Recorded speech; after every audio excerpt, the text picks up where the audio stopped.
Assalamualaikum warahmatullahi wabarakatuh. Alhamdulillah wassalatu wassalamu ala rasulillahi wa ba'du. Menyikapi soal sajen atau sesaji ya, tentu berbicara dari segi pandangan akidah Islamiyah, jelas hal tersebut memang berlawanan dari keyakinan-keyakinan kita selaku kaum muslimin. Banyak sekali sebenarnya dalil-dalil yang menjelaskan bahwa mengadakan suatu persembahan, sembelihan atau apapun itu kepada selain Allah Ta'ala, maka ancamannya jelas ya, ancamannya adalah neraka. Itu dalam prinsip akidah dan keyakinan kita selaku kaum muslimin.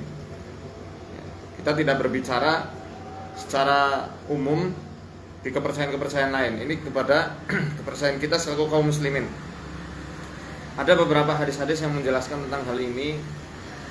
Yang paling masyhur adalah hadis tentang lalat. Ada seorang laki-laki yang dia itu masuk surga karena lalat, yang lainnya bisa masuk neraka karena lalat. Jadi ceritanya ada seorang laki-laki ini yang datang ke suatu perkampungan. Penduduk kampung itu mensyaratkan bagi siapa saja yang hendak melintasi kampung itu, maka dia harus mempersembahkan sesuatu kepada berhala-berhalanya. Ya. Laki-laki itu mengatakan, aku tidak mau mempersembahkan apapun dan tidak mau mengorbankan apapun kepada selain Allah Ta'ala. Maka akhirnya laki-laki pertama ini dibunuh dan dia ditetapkan surga oleh Allah Ta'ala karena kokoh dalam menjaga ketauhidannya. Berbeda dengan laki-laki yang kedua. Dia melintasi suatu kampung karena dia khawatir ya, dirinya akan celaka, dibunuh sama penduduk kampung itu. Akhirnya dia mengambil satu lalat, karena penduduk kampung itu mengatakan silahkan berkorban walaupun hanya dengan lalat. Dia ambil satu lalat, dipites dengan niat mengorbankan kepada selain Allah, yakni kepada berhala-berhala mereka. Dipites dan dia dituliskan oleh Allah Ta'ala untuk menjadi penduduk neraka gara-gara dia mengorbankan sesuatu dengan seekor lalat. Kita bisa renungi di sini bahwa seekor lalat yang mungkin di pandangan manusia secara umum dia adalah hewan yang menjijikan, suka dengan hal-hal yang kotor ya, cenderung dengan sampah, kotoran, bangkai dan lain sebagainya. Ketika itu dikorbankan kepada selain Allah, bisa menjadikan orang yang mengorbankannya bisa kecemplung di dalam neraka. Bagaimana dengan yang lebih dari itu, lebih dari lalat? Tentu jauh lebih berbahaya ya, dan bisa menyeret seseorang kepada perbuatan kesyirikan yang besar. Ini saya sekali lagi katakan dari pandangan Islam. Namun tentu dalam kita bersosial, bermasyarakat, apalagi kita di negeri yang majemuk ini di Indonesia, tentu kita harus mengedepankan hikmah dari setiap dakwah-dakwah kita ya. Mungkin teman-teman pernah melihat saya dan tim ya, membersihkan bekas-bekas sesaji di tempat-tempat yang tidak dikhususkan. Kadang kita bersihkan, kadang tidak. Jadi kita menimbang maslahat dan mafsadat di situ. Sekiranya sesaji itu diletakkan di suatu tempat peribadatan agama lain, tidak boleh kita menghancurkannya seenak kita ya, tidak diperkenankan demikian. Namun ketika sesaji itu diletakkan di tempat yang umum, di gua, di air terjun, di gunung misalnya, atau di tempat-tempat yang dianggap ada yang bau rekso di situ, yang tidak ada kaitannya dengan ritual-ritual ibadah apapun, maka saya rasa ini bukan sebuah pelecehan terhadap kepercayaan tertentu pada agama tertentu.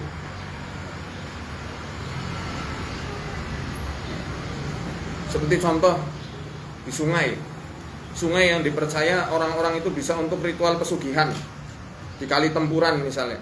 Nah, hal yang semacam ini selaku kaum muslimin misalnya yang ada di kampung itu, kita bersihkan dari sesaji-sesaji orang yang datang dari luar kota, datang ke situ di tempuran sungai memberikan sesaji, maka itu yang tidak masalah. Karena sungai bukan tempat ritual ibadah agama manapun, kecuali sungai Gangga misalnya, atau gua pun, gua misalnya gua Maria misalnya terus dihancurkan, ya tidak bisa seperti itu, menyalahi hukum. Tapi kalau di tempat-tempat umum, ya hal itu bukan tempat peribadatan gitu ya, bukan suatu hal yang apa istilahnya harus disakralkan. Mungkin ada gunung-gunung tertentu seperti di mana Lawu apa ya, di mana ada tempat-tempat yang memang untuk ritual agama tertentu, ya kita jangan usik. Jangan juga sembarangan ngambilin sesaji yang ada di situ kemudian membakarnya, menendangnya, jangan. Saya pernah di Gua Gempok di Kebumen ya. Nah, itu kita selalu bekerja sama juru kunci. Juru kuncinya kita dakwahi. Kemudian dengan sukarela beliau memperbolehkan untuk mengambil sesaji-sesaji yang ada di situ. Toh juga kita niatnya juga untuk apa? Pertama membersihkan akidah, itu jelas. Yang kedua membersihkan alam dari kotoran-kotoran tersebut, jelas itu jadi kotor. Bekas-bekas dupa yang menggunung, ya kan demikian. Akhirnya kita ambili dan tidak kita tendang, mohon maaf, karena agak terkesan arogan ya kalau misal kita menendang demikian, dan akhirnya masyarakat itu berstigma negatif terhadap kaum muslimin. Akhirnya orang-orang yang berjenggot, menggunakan qamis, itu dianggapnya orang yang gak bisa membaur terhadap masyarakat. Padahal ya di kacamata kita yang sudah ngaji, sudah jelas kan hal itu adalah terkait akidah. Tapi masyarakat awam kan tidak ngerti apa itu akidah, apa itu budaya atau yang lainnya, belum bisa memilah-memilih. Makanya harus hati-hati, harus hikmah, harus menimbang dulu maslahat atau madharat ketika kita mau melakukan sesuatu. Kalau misal enggak di tempat itu memang kuat kepercayaannya, enggak usah diambili, cukup didakwahi. Seperti contoh ketika kita ke Sumur Mas di Banyumas itu ada sesaji-sesaji yang saya ambili. Karena saya tahu di situ memang kuat kepercayaannya, kalau saya ambili bahkan saya buang atau saya tampilkan adegan membakar di situ, sudah pasti ribut.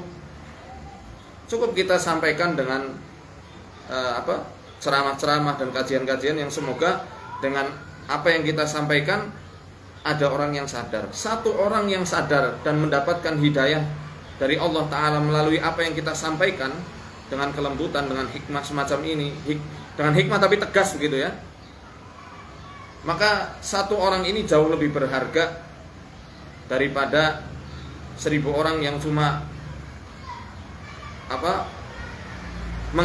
mengapresiasi dan menganggap kita itu pemberani dengan aksi-aksi yang semacam itu, membuang saji atau menghancurkan sesuatu.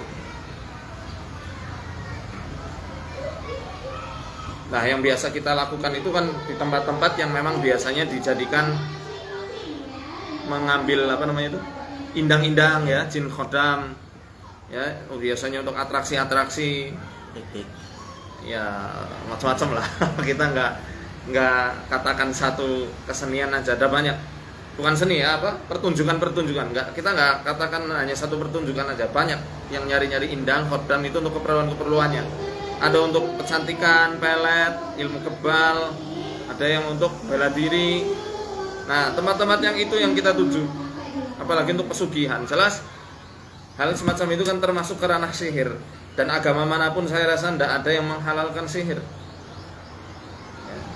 wabil khusus agama kita Islam. Sekali lagi, kita selalu kaum muslimin harus punya prinsip dan jati diri.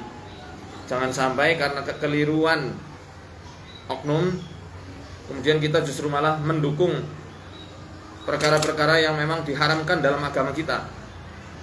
Ya. Dan jangan sampai pula karena ghirah semangat kita akhirnya semuanya dibabat habis. Karena itu akan berimbas kepada kaum muslimin secara keseluruhan.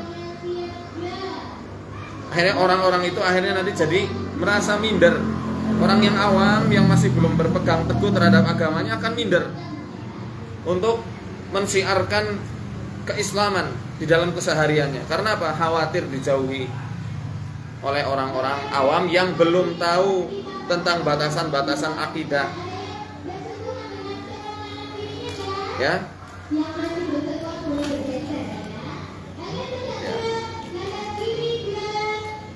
Kalau misal dengan nasihat tapi dianggap sebagai perlawanan gimana? Wah ya, itu sudah biasa. Kita berdakwah, apalagi kita mendakwahkan untuk mentauhidkan Allah, mendakwahkan kepada syariat Allah, sudah menjadi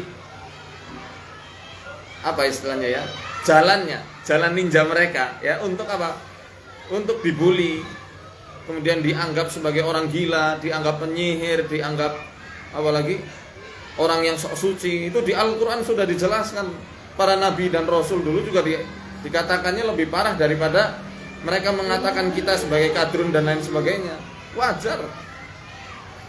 Para nabi dan rasul dulu lebih parah lagi, dibilang orang gila, dibilang orang kesurupan, dibilang orang kena sihir, dibilang orang suci, sok suci dan lain sebagainya. Ya kita nggak usah pedulikan omongan-omongan mereka-mereka yang belum tahu dan belum diberikan hidayah oleh Allah. Semoga dengan nasihat kita yang hikmah, yang santun, namun tetap tegas, ada beberapa orang yang akhirnya mendapatkan hidayah dari Allah Ta'ala. Itu kan jauh lebih berharga dan menjadi jariyah salihah ya. Amal jariyah kan artinya yang selalu mengalir. Walaupun kelak kita sudah ada di alam kubur kita ya.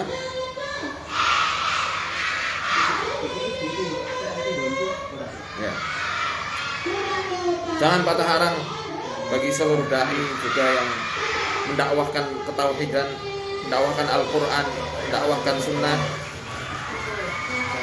Tetap dakwahi umat ini dengan ilmu, dengan kesantunan dan adab-adab yang luhur. Hati-hati, jangan serampangan. Bagi kaum muslimin yang mungkin sudah terpancing karena mungkin sikap yang dianggap arogan, berilah uzur kepada beliau, doakan kebaikan ya. Jangan dukung sajen-sajen yang haram dalam akidah kita selaku kaum muslimin ya. Namun sekali lagi juga jangan ikut-ikutan seperti itu, nendang-nendang. Kalau mau nendang gak usah direkam.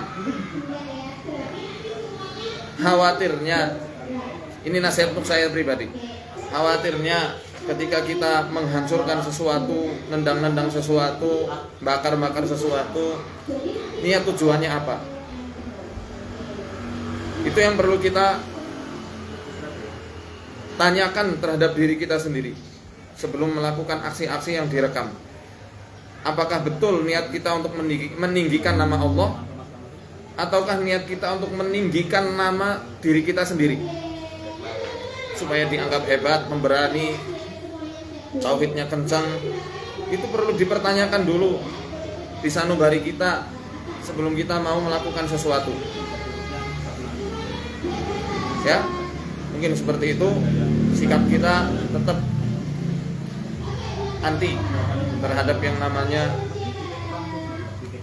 penyimpangan akidah, mobil khusus ini sesaji, karena itu memang bukan bagian dari ranah ritual akidah kita.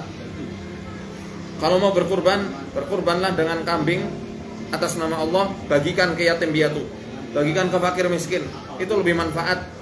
Hubungan sosial juga semakin erat, hubungan ukhuwah Islamiyah, persaudaraan antara sesama kaum muslimin juga akan semakin kuat daripada memberikan sesaji-saji dan sesembahan kepada benda-benda mati yang tidak akan membawa manfaat atau madharat, bahkan bisa membawa kemadharatan bagi akhirat kita. Terima kasih. Hanya ini yang bisa saya sampaikan. Arsadani Allah ya kumila aqwamit thariq. Assalamualaikum warahmatullahi wabarakatuh.